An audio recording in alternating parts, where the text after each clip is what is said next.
英語聞き流し10分間、名作リスニング、英語テキストと MP3 ダウンロード、その他の物語は、ホームページよりご利用いただけます。88thpp.com 88thpp.com Chapter 8 The Forest. As soon as Tildal and Mydal were in bed, light kissed them and faded away at once, so as not to disturb their sleep with the rays that always streamed from her beautiful self. It must have been about midnight, when Tildal, who was dreaming of the little blue children, felt a soft velvet paw pass to and fro over his face. He was surprised and sat up in bed in a bit of a fright, but he was soon reassured when he saw his friend Tylet's glowing eyes glittering in the dark. "Hush," said the cat in his ear. "Hush. Don't wake anybody. If we can arrange to slip out without being seen, we shall catch the blue bird tonight. I have risked my life, oh my dearest master, in preparing a plan which will certainly lead us to victory." "But," said the boy, kissing Tylet, "Light would be so glad to help us, and besides I should be ashamed to disobey her." "If you tell her," said the cat, sharply, "all is lost, believe me. Do as I say, and the day is ours." As she spoke these words, she hastened to dress him and also Mydal, who had heard a noise and was asking to go with them. "You don't understand," groaned Tildal. "You are too small, you don't know what a wicked thing we are doing." But the treacherous cat answered all his arguments, saying that the reason why he had not found the blue bird so far was just the fault of Light, who always brought brightness with her. Let the children only go hunting by themselves, in the dark, and they would soon find all the blue birds that make men's happiness. The traitress displayed such cleverness that, before long, Tildal's disobedience became a very fine thing in his own eyes.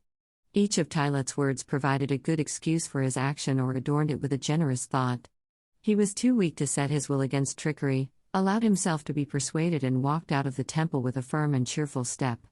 Poor little fellow, if he could only have foreseen the terrible trap that awaited him.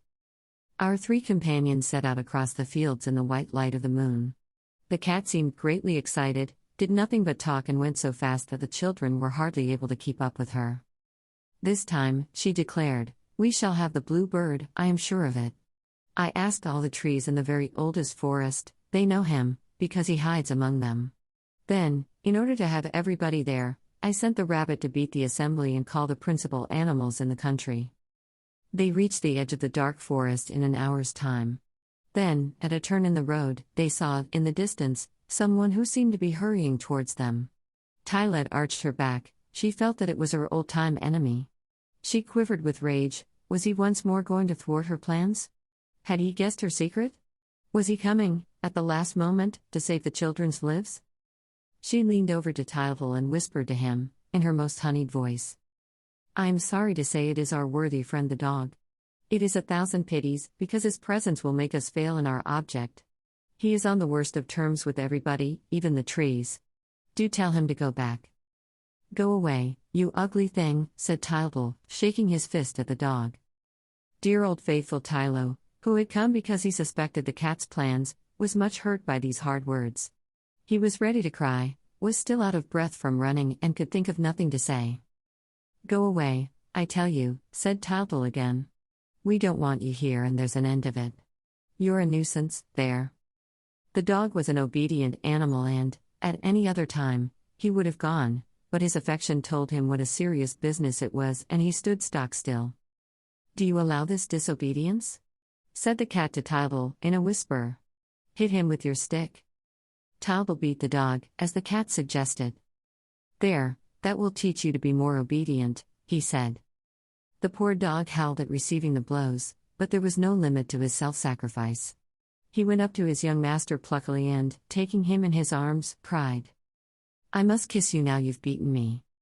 Tildal, who was a good-hearted little fellow, did not know what to do, and the cat swore between her teeth like a wild beast.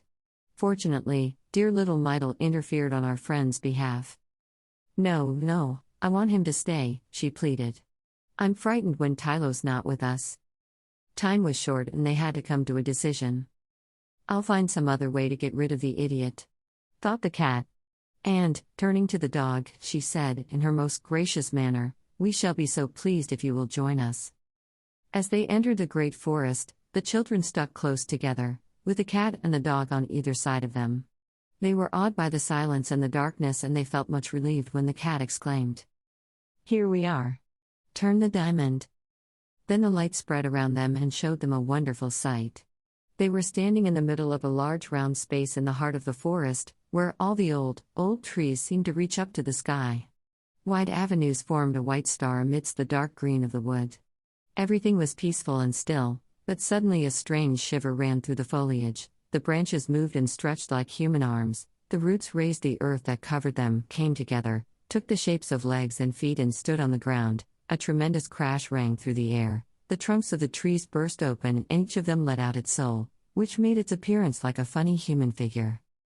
Some stepped slowly from their trunks, others came out with a jump, and all of them gathered inquisitively round our friends.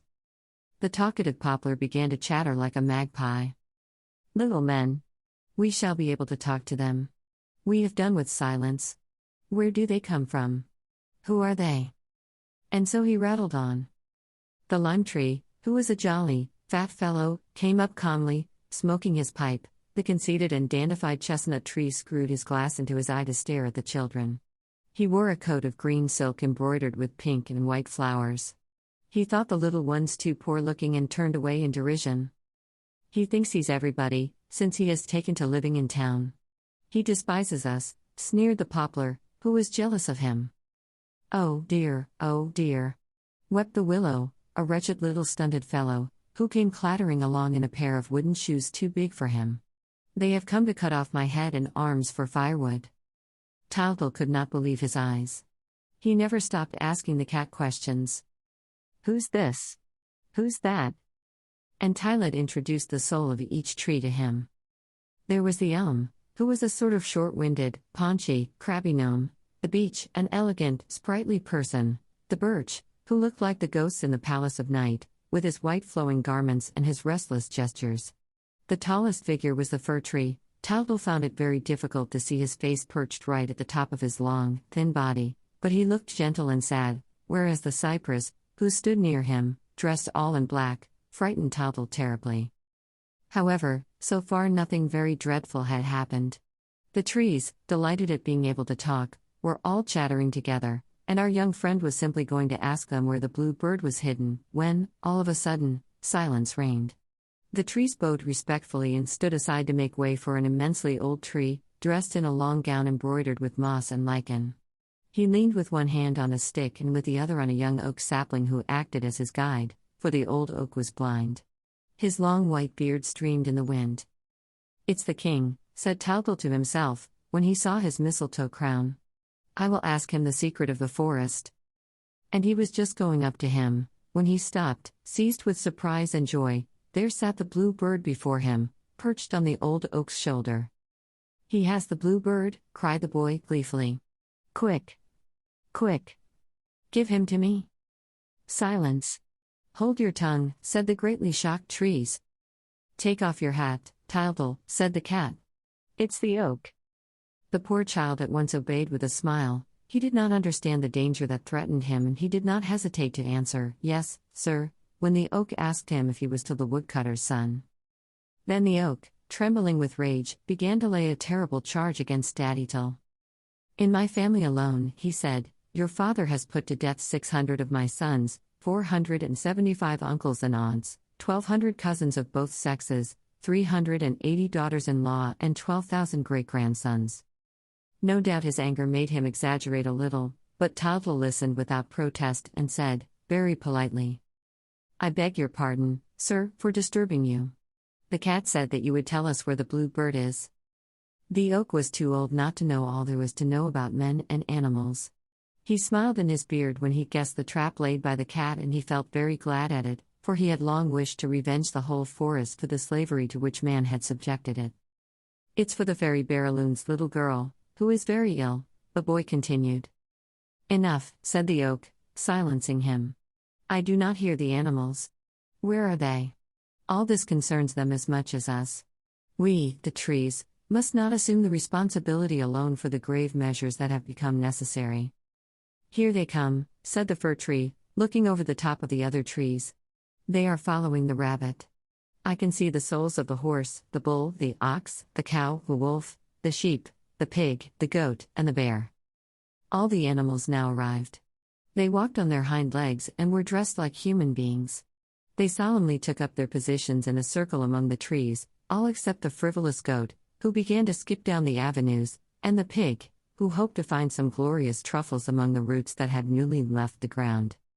"Are all here present?" asked the oak. "The hen could not leave her eggs," said the rabbit. "The hare was out for a run, the stag has pains in his horns and his corns, the fox is ill, here is the doctor's certificate." The goose did not understand, and the turkey flew into a passion. "Look," whispered Tottle to Meitel. "Aren't they funny? They are just like the rich children's fine toys in the windows at Christmas time." The rabbit especially made them laugh, with his cocked hat over his big ears, his blue, embroidered coat, and his drum slung in front of him. Meanwhile, the oak was explaining the situation to his brothers the trees and to the animals. Treacherous Tylette had been quite right in reckoning on their hatred. "The child you see before you," said the oak, "thanks to a talisman stolen from the powers of earth, is able to take possession of our blue bird and thus to snatch from us the secret which we have kept since the origin of life. Now we know enough of man to entertain no doubt as to the fate which he reserves for us, once he is in possession of this secret. Any hesitation would be both foolish and criminal. It is a serious moment, the child must be done away with before it is too late." "What is he saying?" asked Tottle, who could not make out what the old tree was driving at. The dog was prowling round the oak and now showed his fangs. "Do you see my teeth, you old cripple?" he growled. "He is insulting the oak," said the beech indignantly. "Drive him out," shouted the oak, angrily. "He's a traitor." "What did I tell you?" whispered the cat to Tottle. "I will arrange things. But send him away." "Will you be off?" said Tottle to the dog. "Do let me worry the gouty old beggar's moss slippers," begged Tylo. Tottle tried in vain to prevent him. The rage of Tylo, who understood the danger, knew no bounds, and he would have succeeded in saving his master, if the cat had not thought of calling in the ivy, who till then had kept his distance. The dog pranced about like a madman, abusing everybody. He railed at the ivy. "Come on, if you dare, you old ball of twine, you." The onlookers growled. The oak was pale with fury at seeing his authority denied, the trees and the animals were indignant, but, as they were cowards, not one of them dared protest, and the dog would have settled all of them, if he had gone on with his rebellion.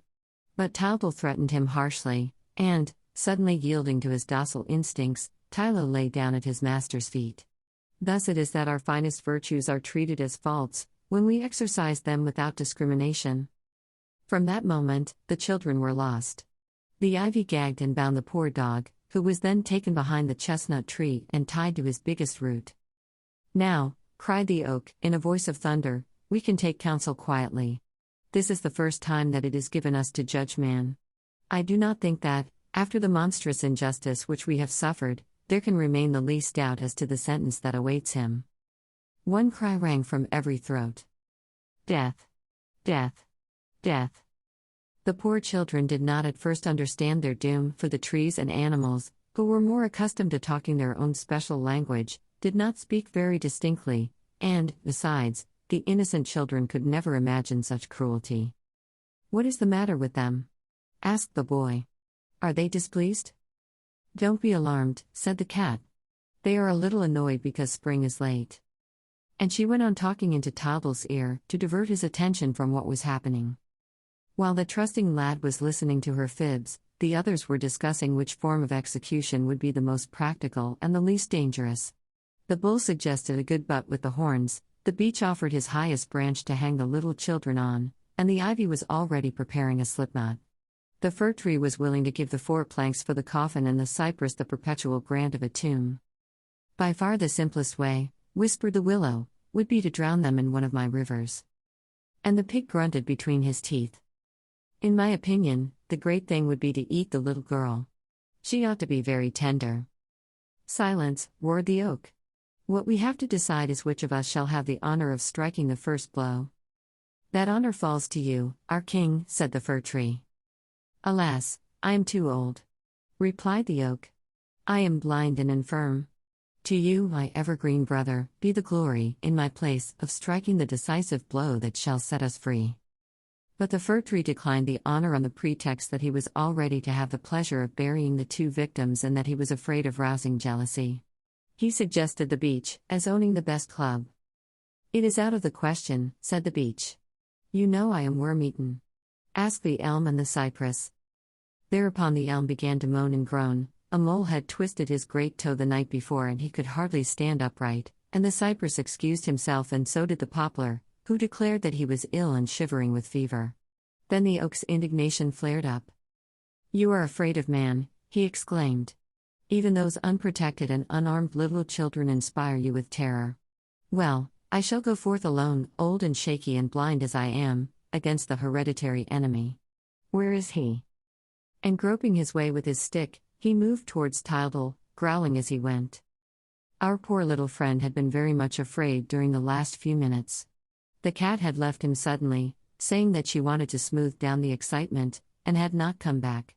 Mydle nestled trembling against him, and he felt very lonely, very unhappy among those dreadful people whose anger he was beginning to notice. When he saw the oak marching on him with a threatening air, he drew his pocket knife and defied him like a man. Is it I he's after, that old one, with his big stick? He cried. But, at the sight of the knife, man's irresistible weapon, all the trees shook with fright and rushed at the oak to hold him back. There was a struggle, and the old king, conquered by the weight of years, threw away his stick. Shame on us, he shouted. Shame on us. Let the animals deliver us. The animals were only waiting for this. All wanted to be revenged together. Fortunately, their very eagerness caused a scrimmage which delayed the murder of the dear little ones. Mydle uttered piercing screams. Don't be afraid, said Tildal, doing his best to protect her. I have my knife. The little chap means to die game, said the cock. That's the one I shall eat first, said the pig, eyeing Mydle greedily. What have I done to all of you? Asked Tildal. Nothing at all, my little man, said the sheep. Eaten my little brother, my two sisters, my three uncles, my aunt, my grandpapa and my grandmama. Wait, when you're down, you shall see that I have teeth also. And so the sheep and the horse, who were the greatest cowards, waited for the little fellow to be knocked down before they dared take their share in the spoil. While they were talking, the wolf and the bear treacherously attacked Tildal from behind and pushed him over. It was an awful moment. All the animals, seeing him on the ground, tried to get at him. The boy raised himself to one knee and brandished his knife. Mydle uttered yells of distress, and, to crown all, it suddenly became dark. Tildal called wildly for assistance. Help! Help! Tylo! Tylo! To the rescue! Where is Tylet? Come! Come! The cat's voice was heard in the distance, where she was craftily keeping out of sight. I can't come. She whined. I'm wounded. All this time, plucky little Tildal was defending himself as best he could, but he was alone against all of them, felt that he was going to be killed and, in a faltering voice, cried once more. Help!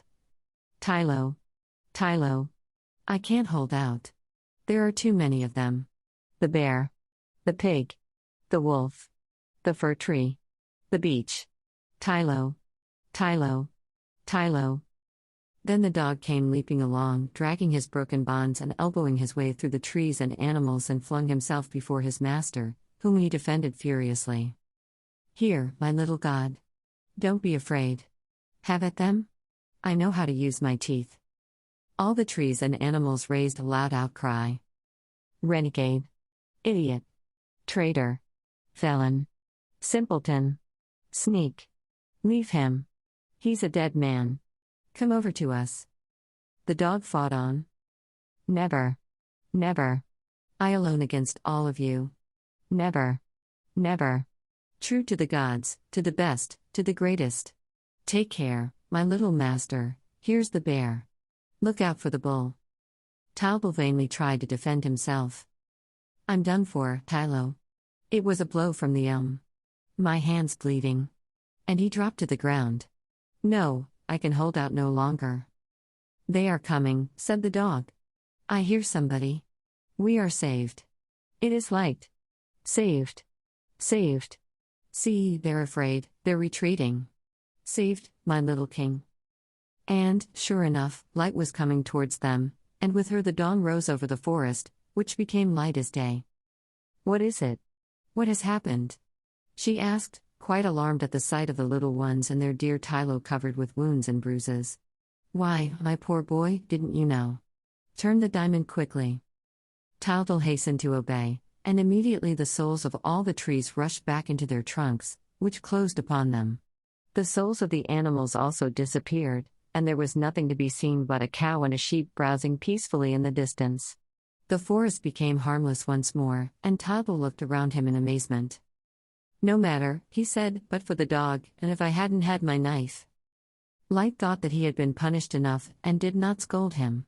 Besides, she was very much upset by the horrible danger which he had run.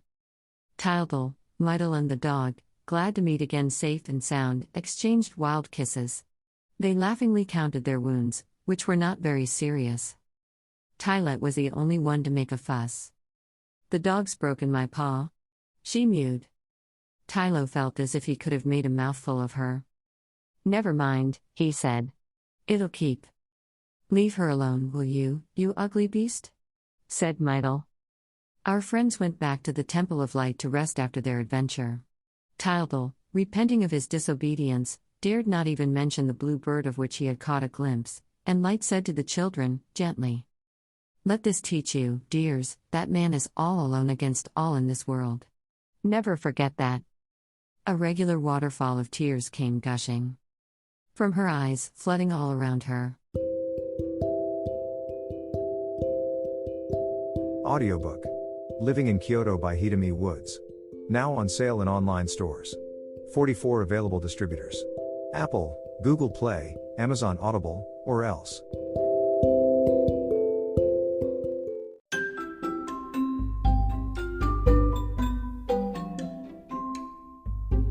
大好評。秀美ウッズがデザインしたとってもかわいいオリジナルグッズが手に入る。トートバッグ、缶バッジ、ステッカー、T シャツ、トレーナー、パーカー、文具、その他いろいろ、エリゼン .com で見てみてね。erizen.com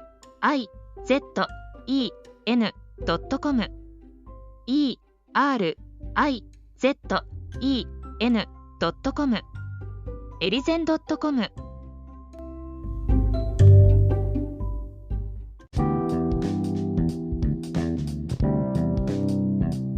英語聞き流し10分間名作リスニング。